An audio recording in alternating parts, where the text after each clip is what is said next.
So yun mga idol, dahil Sabado ngayon, siyempre Sabado, walang pasok, wala tayong magawa, linis tayo ng motor. Linisin natin yung motor natin mga idol kasi puro ligabok na eh. Mag-isang buwan na yata hindi nalilinis to, so awa naman, diba? Linisin natin mga idol. So samahan nyo ako, bili lang ako ng car shampoo at balikan ko kayo.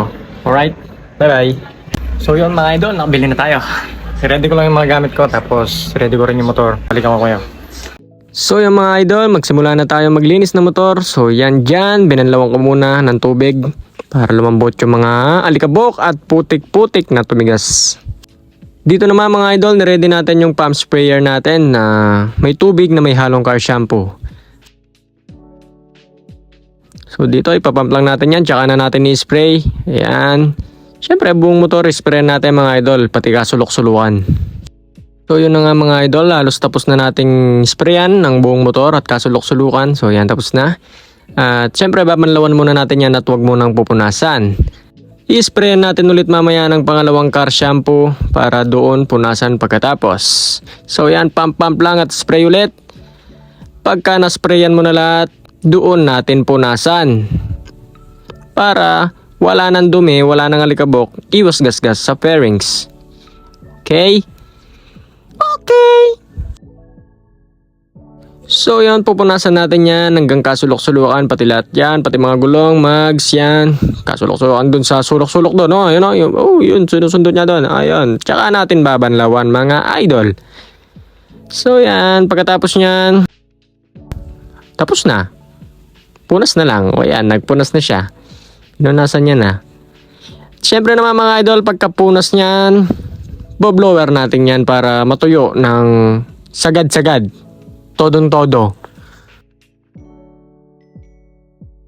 At yun na nga mga idol, binlower natin dyan ang ating motor. Pagkatapos natin punasan, hindi na masyadong marami ang mga kailangan yung blower. Kasi napunasan ko na, napatuyo ko na. So para na lang matuyo ng todong-todo, ayan, may blower natin. So yun na nga, makikita nyo naman, tapos na. Pero may hipapahid pa tayo dyan, yung mga skincare niya. Ayan, oh. Tuyo na yan mga idol.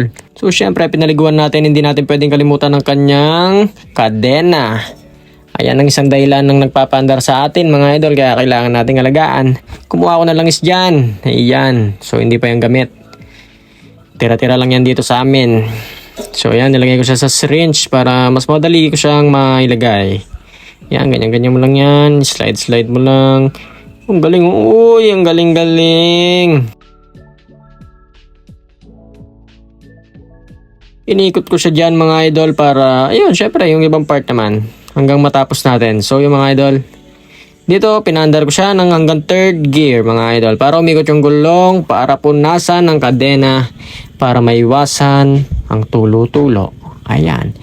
Dahil pag hindi mo yung pinunasan ay Diyos ko, mananalamsik kekaing langes. Ito na nga pala yung mga budget meal na pang skincare na itong ating motor.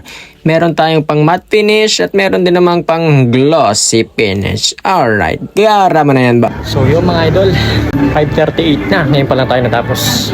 So tapos na yung motor natin. Ito, tingnan nyo na lang. Yan natin ang kapirasong montags. Who are you? Man, I be that pretty motherfucker, man. ASAP? Yes, sir.